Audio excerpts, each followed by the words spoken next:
Cette émission est présentée par Humania Assurance. Bonjour, mesdames, messieurs. Bienvenue au débat des finances. Cette semaine, on parle la retraite. Est-ce qu'on devrait commencer à la préparer dès le jeune âge? Est-ce que c'est nécessaire de faire cette préparation-là?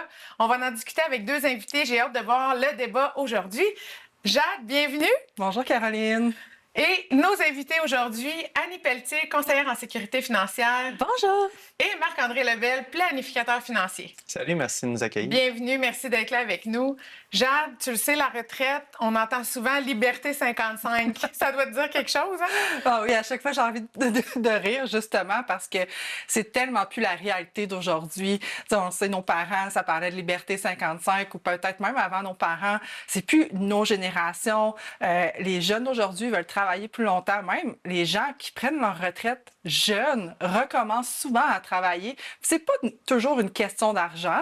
Parfois, oui, on s'entend avec le coût de la vie aujourd'hui. Hein. On le sait, il est assez élevé. Puis, tout dépend aussi qu'est-ce qu'on a envie comme retraite. Fait que je suis vraiment contente qu'on en parle avec nos invités aujourd'hui. Absolument. On a plein de choses à dire là-dessus. On va tout de suite aller voir justement nos invités, à savoir, c'est quoi une planification de retraite versus une projection de retraite? Marc-André, veux-tu nous expliquer un petit peu la différence? Oui, je peux prendre quelques secondes parce qu'effectivement, dans ce monde-là, la retraite, ça peut sembler gros puis c'est dur à préparer, mais en fait, faire une projection de retraite, c'est de prendre nos chiffres, notre épargne avec différents paramètres, puis de dire à ma retraite, est-ce que je vais en avoir suffisamment? Fait que ce soit un représentant de courtier en épargne collective, un conseiller en sécurité financière ou même un planificateur financier, c'est tous des professionnels qui vont pouvoir vous accompagner justement pour voir si vous allez en avoir suffisamment. La planification de retraite faite par un planificateur financier, cependant, ça va aller chercher plus d'aspects de votre situation financière. Est-ce que vous êtes marié ou conjoint de fait?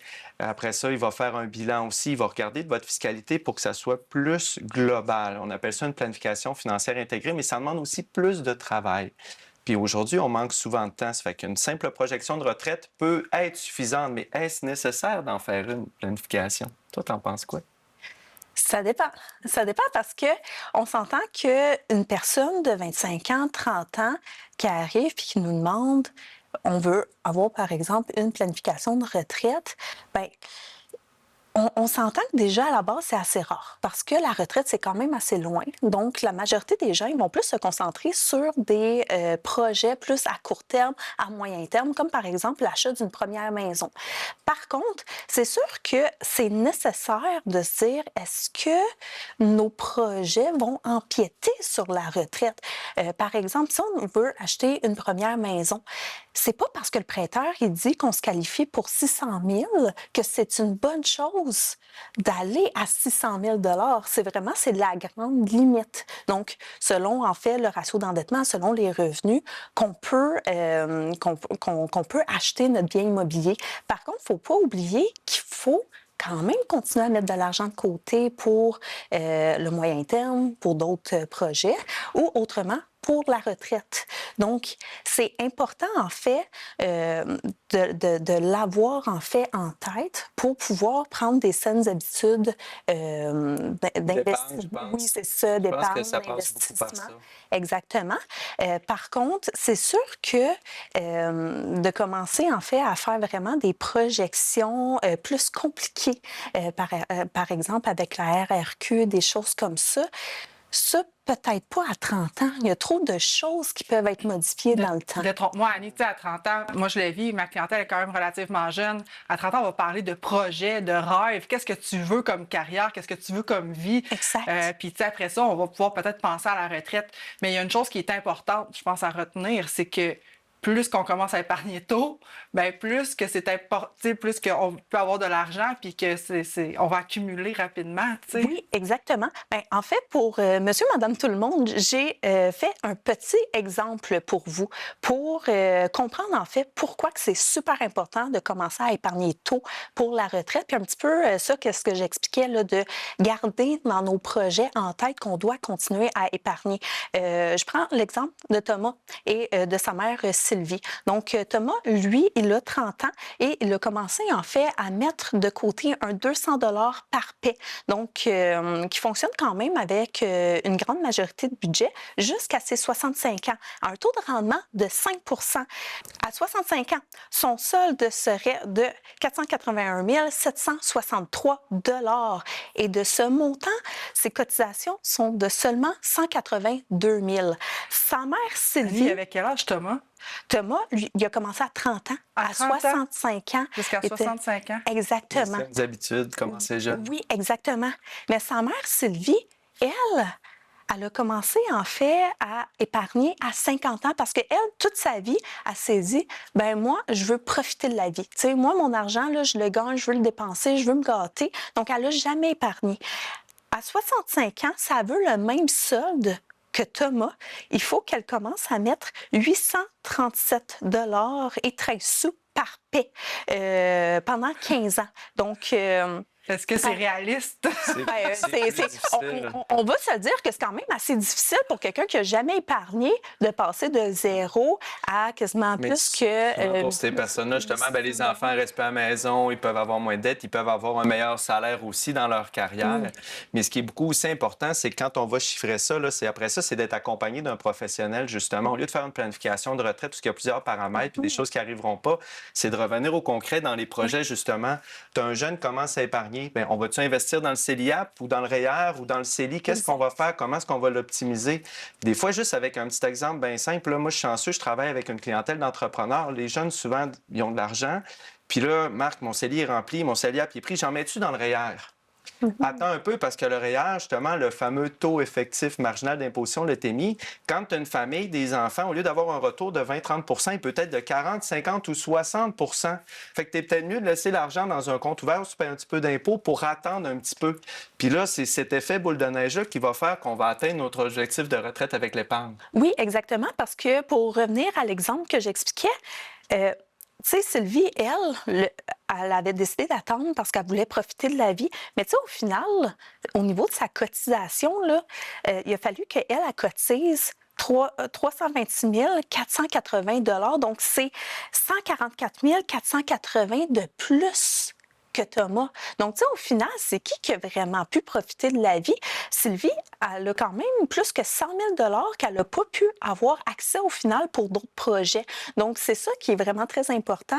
C'est vraiment de commencer tôt, puis de commencer dès maintenant. Tu sais, le meilleur moment là, pour planter un arbre, c'était il y a 10 ans, mais là, le second, là, c'est maintenant. Ça, c'est l'arbre qui fait pousser l'argent de la retraite. Oui, là, exactement. Comme, Exactement, pour comme faire l'effet boule de neige. Oui, là. puis la phrase le dit si bien, là. Oui. Le temps, c'est de l'argent. Exact. Fait que Effectivement. plus que de temps, plus que tu accumules de l'argent.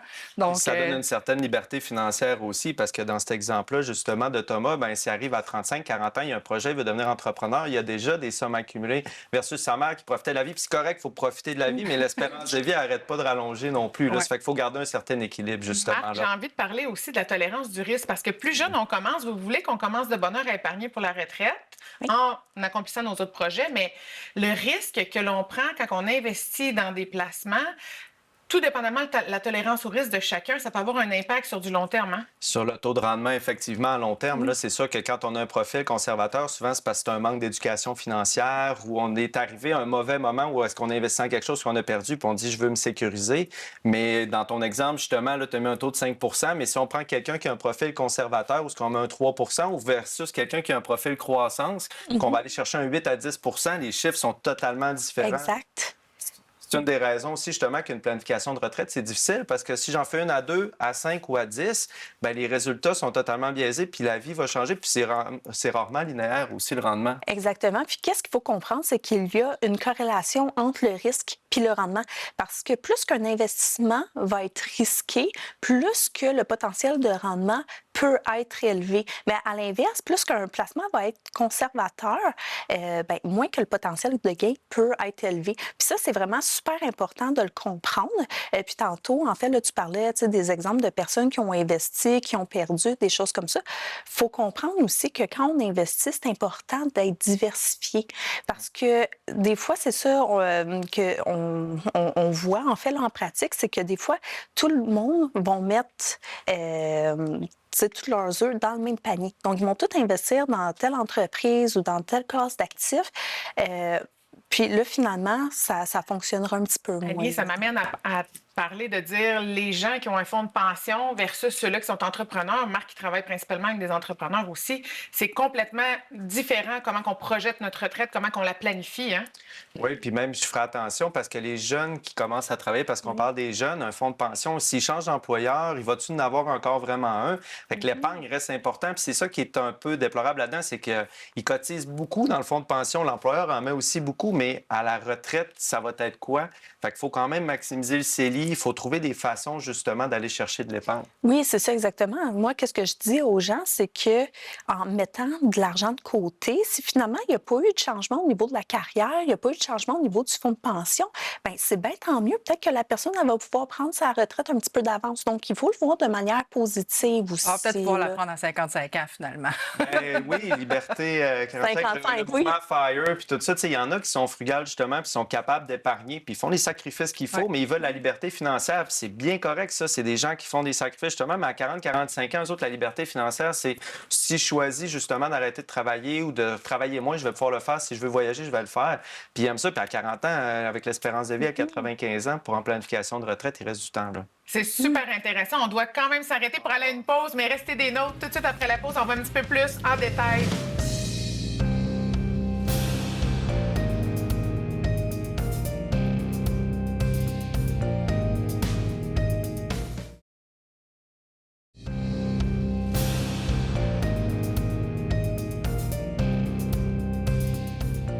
De retour de la pause, on a discuté pendant ce temps-là et on s'aperçoit, je me pose des questions à savoir, Jade, c'est bien beau commencer à mettre de l'argent à 30 ans, mais il y a tellement d'impondérables qui peuvent arriver dans ces années-là, des pertes d'emploi, des invalidités, on peut se séparer. Donc, avec tous ces facteurs-là, est-ce que ça fait du sens? À partir de quel âge il faut vraiment la préparer, cette retraite-là? Effectivement.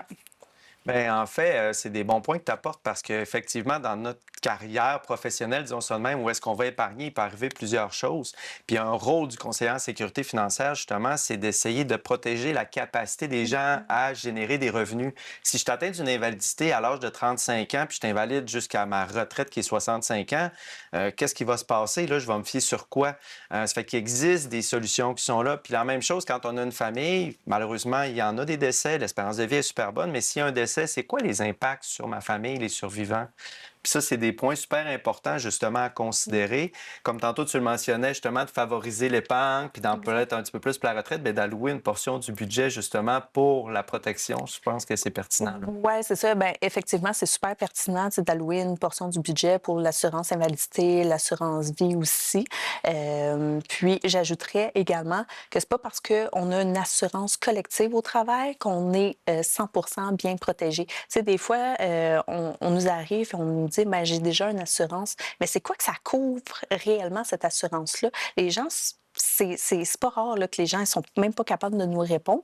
On s'entend que si, par exemple, on a une assurance invalidité qui nous donne 2 000 $ net par mois, mais que nous, on est habitués, en fait, de fonctionner avec 4 000 $ net par mois, il y a quand même un gap de 2 000 $ On ne pourra plus par mois. épargner si on est invalide. Là. En plus de pas épargner, tu vas aller gruger dans ton épargne Oui. parce que tu n'en auras pas suffisamment, justement, pour vivre puis faire ce que tu as de besoin puis aller Si on chercher avait les fait soins une supplémentaires. planification de retraite, finalement, Tout s'effondre, foutu, tout là. s'effondre. C'est pour ça que la planification de retraite, tu sais, peut-être à une dizaine d'années de la retraite, ça devient pertinent pour savoir combien je vais avoir besoin ou j'en ai-tu assez.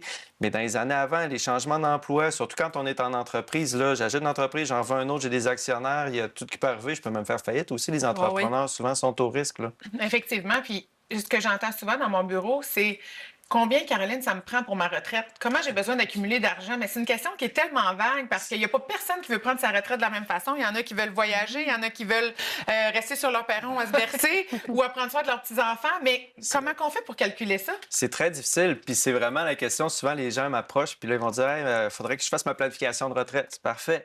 Tu vas avoir besoin de combien à la retraite? Ben, je sais pas pantoute, là. Ben, OK, ben, on va regarder ton budget. Ouais, mais là, je vais vouloir voyager, je vais vouloir faire ça. OK, mais là, tu voyages pas actuellement. Tu vas-tu vraiment voyager? Tu sais, qu'est-ce que tu vas faire? Fait que ça, souvent, là, c'est quasiment 1 heure de discussion, justement. Puis la planification de la retraite, c'est beaucoup financier, mais il faut aussi penser à toi. Qu'est-ce que tu vas faire de ta retraite? Puis effectivement, ça a beaucoup évolué. Jade, tu le disais au début, tu sais, la retraite, disons, à 55, 60 ans, j'arrête de travailler, c'est fini. Puis, mais là, avec l'espérance de vie qui est grande, souvent, les gens, ben, ils retournent au travail, ils vont faire du mentorat, ils vont s'impliquer un peu partout, ils vont aller chercher un revenu parce qu'à un moment donné, être à la maison tout le temps, ça devient un petit peu ennuyeux. Fait que là, quand on fait une planification puis on trouve le montant nécessaire, bien après ça, on va regarder la régie des rentes. La sécurité vieillesse, ça, c'est des prestations, justement, qui vont être versées. La régie des rentes, c'est quand même intéressant, c'est basé sur nos salaires. La sécurité vieillesse, bien ça, c'est versé à tout le monde égal. Il y a un supplément de revenu garanti. Ça, habituellement, quand tu as ça, c'est parce que financièrement, c'est un petit peu plus difficile.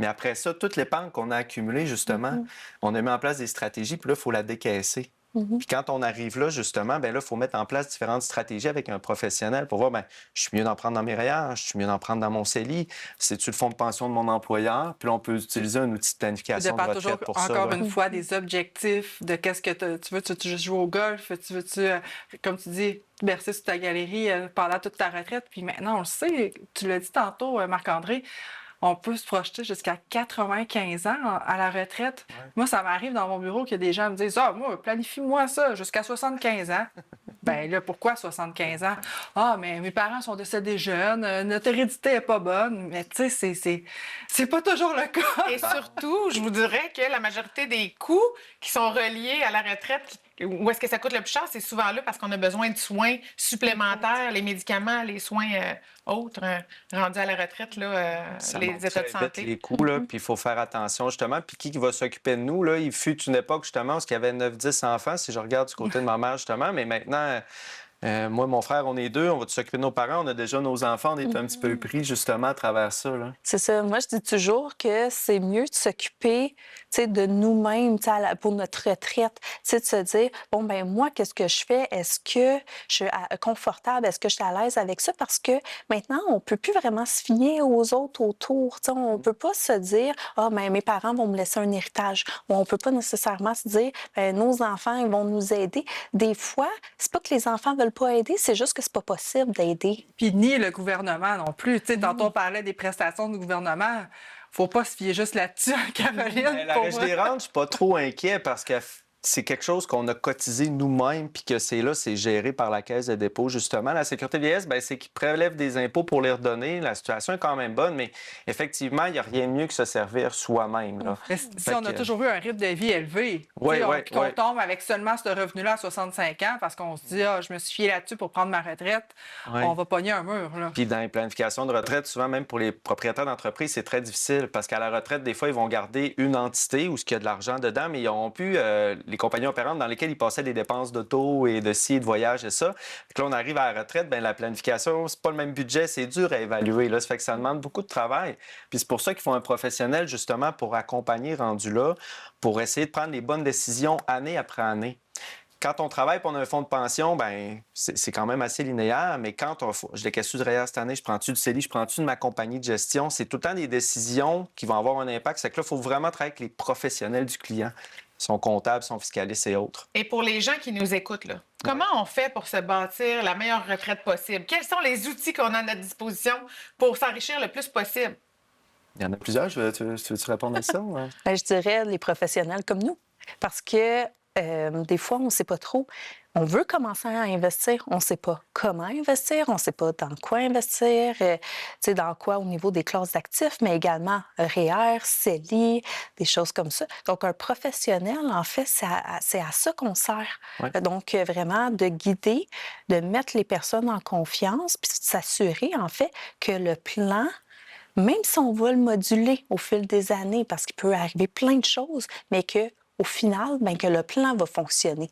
Est-ce qu'on peut utiliser l'immobilier? Est-ce qu'on peut utiliser des résidences secondaires, bâtir son patrimoine, l'augmenter avec... Tout est bon, en fait, un placement. Tu sais, moi, j'ai des gens, justement, qui détestent la bourse, puis eux autres, ils croient, justement, au béton, puis à l'immobilier, puis ils investissent là-dedans. Puis c'est correct, il y en a qui réussissent, mais de l'autre côté, il y en a qui réussissent pas aussi, là. Dans l'immobilier, souvent, il y a des belles histoires, mais c'est pas tout le temps facile d'avoir un 4 logements, puis de te faire appeler la fin de semaine, puis il y a ci, puis il y a ça.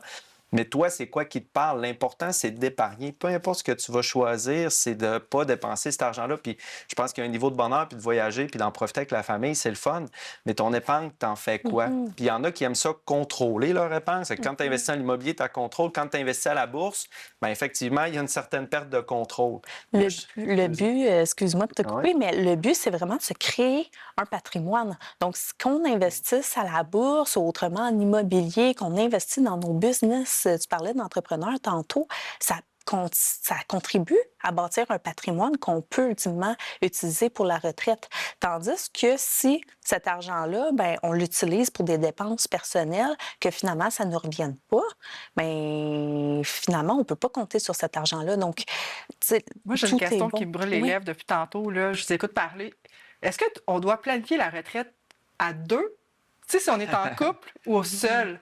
Parce que, tu sais, on a des Excellente statistiques question, qui mais disent ça que revient à ça- ce qu'on disait tantôt un peu, l'autonomie envers soi-même, c'est la meilleure des choses, justement, parce qu'il y a beaucoup, bien, on peut se séparer, il peut y avoir plein de choses qui vont se passer, puis les taux de séparation sont quand même assez élevés. Je Effectivement. pense qu'il n'y a rien de mieux que l'autonomie financière puis l'indépendance financière dans la vie à soi, de soi pour soi. Là. Donc, ce que je comprends, Marc, toi, les cotisations de REER au conjoint, tu fais plus ça, là? Oui, j'en fais encore, mais selon certaines stratégies fiscales, ça peut être intéressant. Puis après ça, ben, c'est en mettant les avantages et les désavantages, parce que tout est bon, tout n'est pas bon. Ça dépend tellement du contexte. Puis c'est pour ça, justement, souvent, on entend des gens dire « Ah, moi, j'ai fait ci, j'ai fait ça, puis tu devrais faire ça. » Ouais, t'as peu, il n'y a pas la même situation que toi, il n'y a pas le même mode de vie que toi, il n'y a pas le même profil d'investisseur que toi. Là. C'est tellement différent dans chaque situation. Là. Par contre, c'est certain qu'il faut regarder ça quand même avec notre conjoint.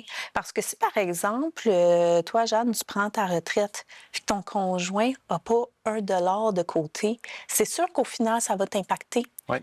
Donc, c'est certain que c'est important d'être quand même un peu sur la même longueur d'onde par rapport à ça. C'est un super bon point, Annie. Puis ce que je trouve souvent dans mon bureau, ce que je vois, c'est que les gens n'en parlent pas assez entre eux d'argent. Parce qu'effectivement, si tu arrives à la retraite, il y en a un qui s'est enrichi, l'autre qui n'arrive pas financièrement, il n'est pas capable de suivre dans les mêmes projets. Puis c'est de parler aussi des projets que les gens ont envie de faire à leur retraite. Je vois des couples à l'inverse qui arrivent et disent « Moi, j'ai envie d'aller en voyage », puis l'autre personne va dire « Ben moi, j'ai envie de rester ici, d'être auprès des petits-enfants ». Fait que c'est d'avoir cette discussion-là le plus vite possible pour bien établir la suite, là. C'est bien de planifier sa retraite, comme je le disais tantôt, avec des projets. Puis c'est souvent quand tu arrives, dans la vie, tu accumules, tu épargnes, c'est super bien, puis tout ça. Mais quand tu arrives à la retraite, puis tu n'as rien à faire, bien là, souvent, ta conjointe, ton conjoint, tu sais, c'est peut-être moins stimulant de dire, ben moi, je veux voyager, puis l'autre, il veut pas voyager jamais, puis tout ça. Fait que c'est important aussi de planifier ça, puis c'est super bon. Le point, si toi, tu as une super belle carrière, tu as épargné, puis l'autre, il y a 0-0, ben puis là, tu sais, c'est trouver un équilibre, mais tu sais, ça ferait une émission complète, justement, là. Qui paye quoi à la maison, puis tout ça dans l'épargne, puis de rééquilibrer le budget, là, c'est des beaux sujets de discussion. Exactement. On va être obligé d'arrêter là, de s'en aller à une pause. Mais ce que vous comprenez, c'est qu'il n'y a pas d'âge pour commencer à épargner. Le plus jeune possible sera le mieux parce que le temps, c'est notre meilleur allié. Vous devez consulter un spécialiste dans les services financiers pour vous accompagner, pour vous diriger, vous poser les bonnes questions, faire des prises de conscience, hein, puis vous aider à bâtir votre patrimoine le plus vite possible. Donc là, on va aller à la pause et on vous revient tout de suite après avec la conclusion.